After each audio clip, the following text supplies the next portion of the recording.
Geoff Young. I'm the only progressive Democrat running this year for governor. I'm the only Democrat who showed up here today. The answer is Young. I'm the only progressive Democrat running this year for governor. I'm the only Democrat who showed up here today. The answer is Young. I'm the only progressive Democrat running this year for governor. I'm the only Democrat who showed up here today. The answer. This is the #1 public health problem in Kentucky today. How do you think these issues need to be addressed? Where would you put your primary emphasis and resources on incarceration for offenders or on treatment for them?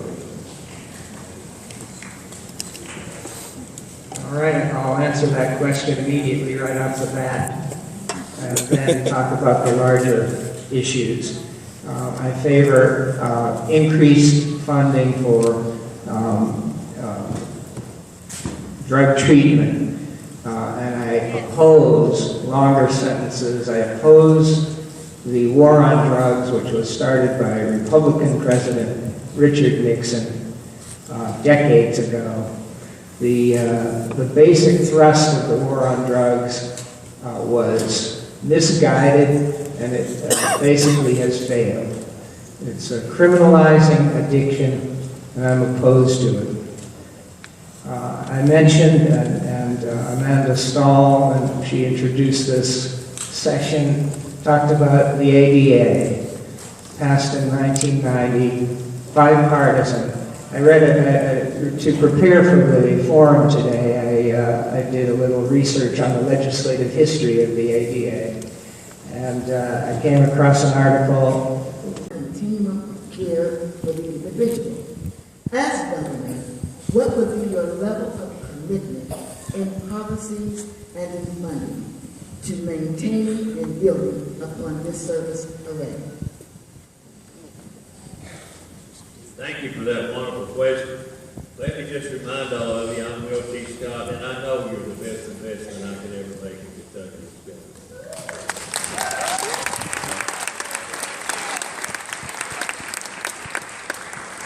Go to Team Scott-Coffee with a Y, and you can read Seizing Tomorrow's Promise plan for the families of Kentucky. Seizing Tomorrow's Promise, we can do that. Jesus said, what you do unto the least of my brethren, you do unto me. Amen. I am here. And if the legacy that I leave when I step down from the governor's mansion in the years to come off of Capitol Avenue is, I helped you. That's all I need. That's all I need. Know that you're loved. Know that you're cared for. But you have to help me. Kentucky's walking around with a bucket of money. The bucket's got a hole in it. We spilled out every bit of your money. It's not there when we reach it. I have a plan to correct the unfunded pension liability for our state workers, our teachers, our county employees, our KSRP. And it would do it without gambling with money on a government bailout, it's iffy. And it would do it without raising the sales taxes on the people of Kentucky. Welcome Amanda Stahl.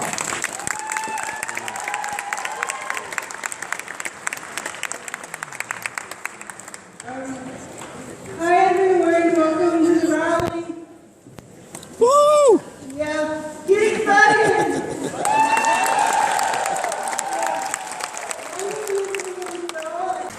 If you'll read my plan, go to the website and read it. I can plug that hole in that bucket. I could find $400 to $500 million because with my plan, I could let the actuaries drop the ARC, which right now on $6.8 billion in employment is 38.77%. I can cut that, find that money. I will get back to the question here in a minute, and the question will be answered. Thank you.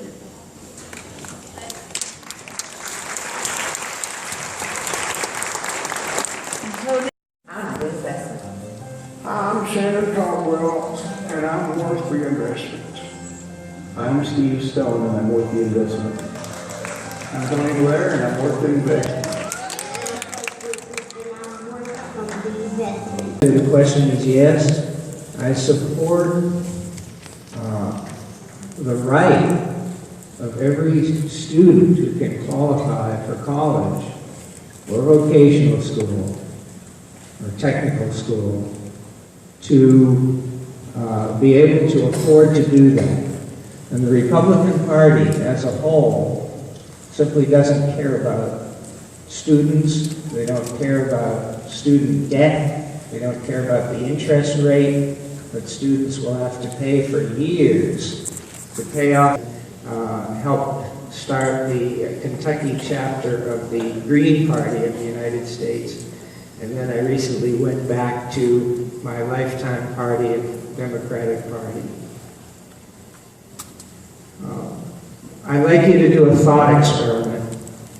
The Americans with Disabilities Act passed both houses of Congress in 1990. I have to stop. I'll get back to that.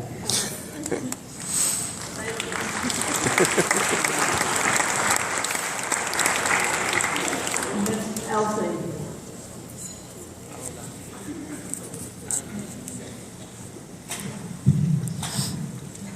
There is a critical need for individuals with disabilities to have accountable, affordable, and accessible transportation, not only to services, but to employment, recreation, and other aspects of community living.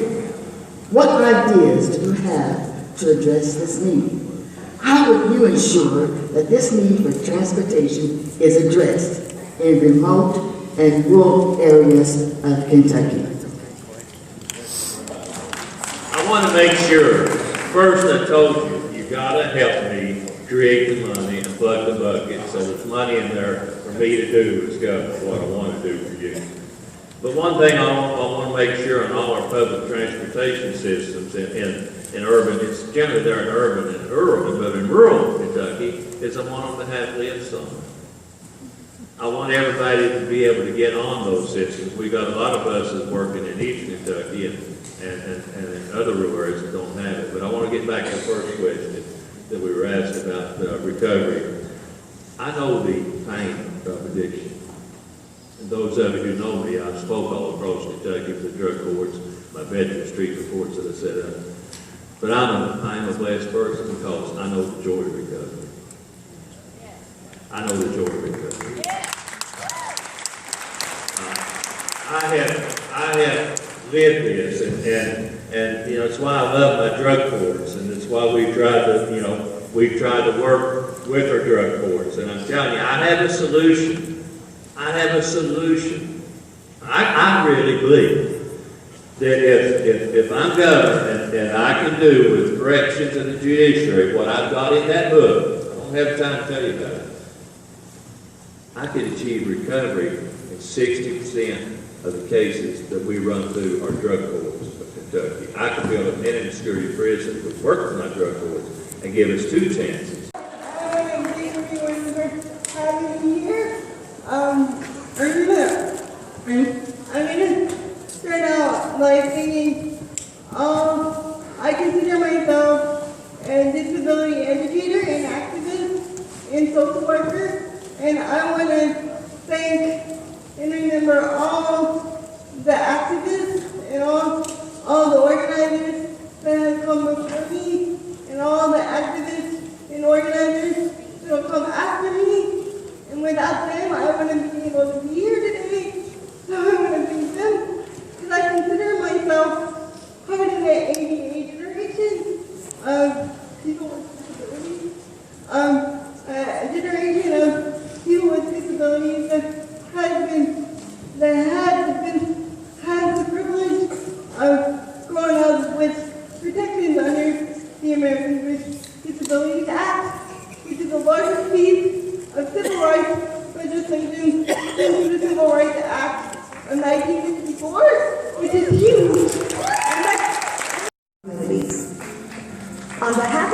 you just met in the video and our fellow Kentuckians, 874,000 strong, I thank you for investing in us.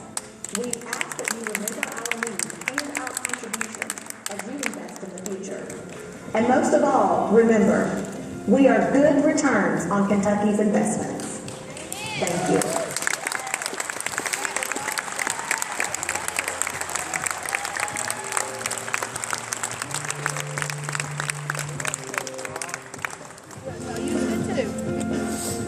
That we sent him. So will you all welcome, please, Senator Chris McCann.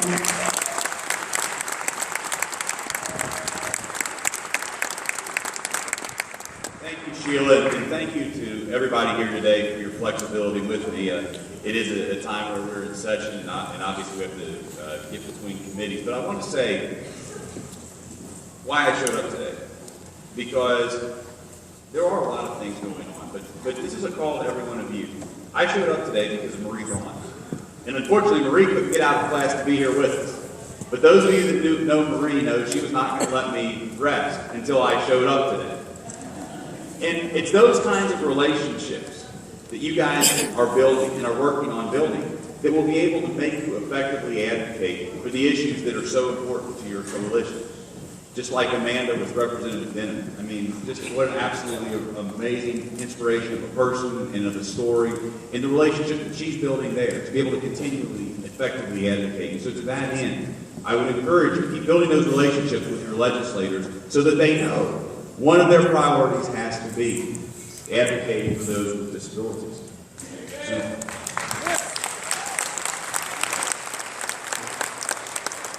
So I'll try to answer some of the questions that Sheila proposed to us, but one of the fundamental beliefs that I have about the role of government is that government exists to provide a framework to help people succeed to the maximum of their potential in this life. And people have different skills, different abilities, and different limitations in terms of what they're given in this life. But it is our ability to help work with those. And one of the things I've been very proud of is several years back there was an issue regarding the piece rate work that was going on at New Perceptions. And I was able to get a hold of Sean Carroll there and offer my assistance with ensuring that that vital program was able to continue to provide good jobs, to provide... Please, you'll draw the next question, please. Well, you're tall. I'm going to hold it so high.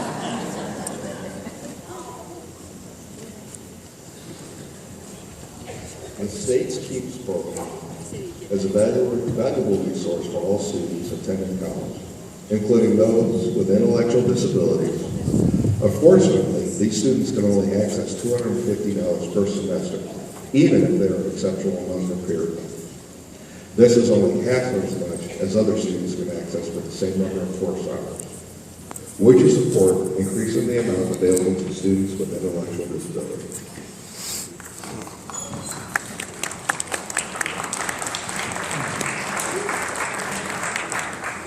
My name is Geoff.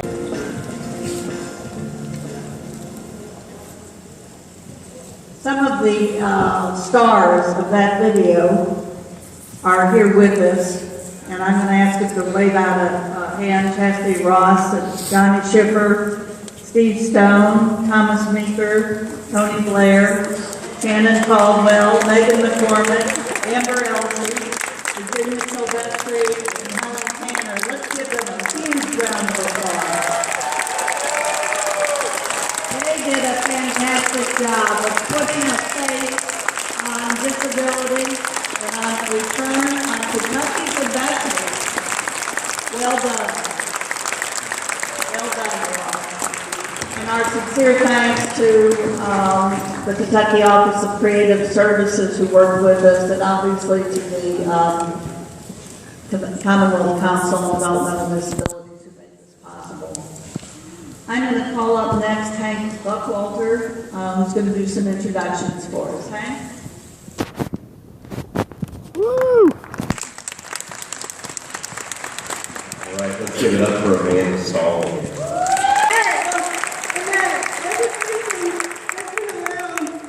It passed in 1990, and without that legislation, I wouldn't have been able to be up here today. I'm Amber Elsie, and I'm worth the investment. I'm Johnny Schiffer, and I'm a good investment. Pay attention to me. I'm Megan McCormick, and I am worth this investment.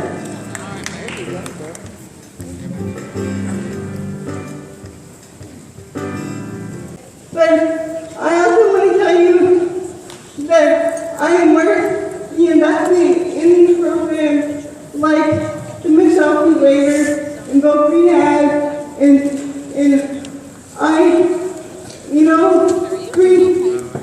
Hello, I'm Chastity Ross, one of the 874,000 Kentuckians who live with a disability. We are the largest minority group in Kentucky, making up nearly 23% of the population. Because of Kentucky's investments in services and supports, we can go to school, work, and be active members of our communities. Education, work opportunities, healthcare, and assistive technology really matter to us. They contribute to our independence and our successes. We are a good return on Kentucky's investments.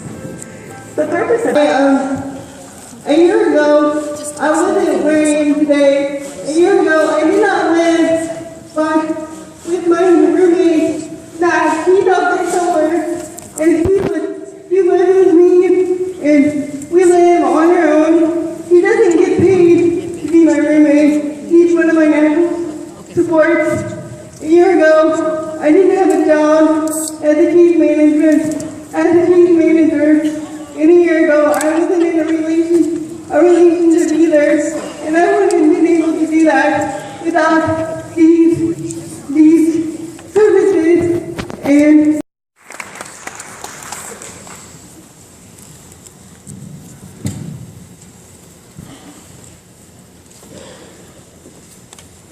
good afternoon. It's my pleasure to be able to introduce our candidates today. Our first candidate is Senator Chris McDaniel, a Republican candidate for Lieutenant Governor on the ticket of Agricultural Commissioner James Comer. Senator Chris McDaniel was born in Covington, Kentucky, and grew up in Taylorville. He attended the Citadel for college and was commissioned an infantry officer at the U.S. Army. He served 4 years as an infantry officer at Fort Stewart, Georgia, and was one of the youngest people promoted to the rank of captain. After his Army service, he returned home to work in family business, McD Concrete. He earned a master's degree in business administration from Northern Kentucky University, and in 2008 taught the business with his father and uncle. Chris has served the community in numerous capacities, serving on the boards of various organizations and schools. As State Senator, Chris serves as chair of the Appropriations Revenue Committee. Young, I'm the only progressive Democrat running this year for governor. I'm the only Democrat who showed up here today. The answer for student loans. I want to look at this question from a broader perspective. There are 4 Republicans running for governor. I'm sorry, what did that? 1 minute, okay, thank you. This year. And there's going to be a great deal of political rhetoric between now and the primary on May 19th. I have been involved actively in the political arena for the last 36 years. I've lived in Kentucky, Lexington, Fayette County for 33 years now. I'm a lifelong Democrat, except for 4 years when I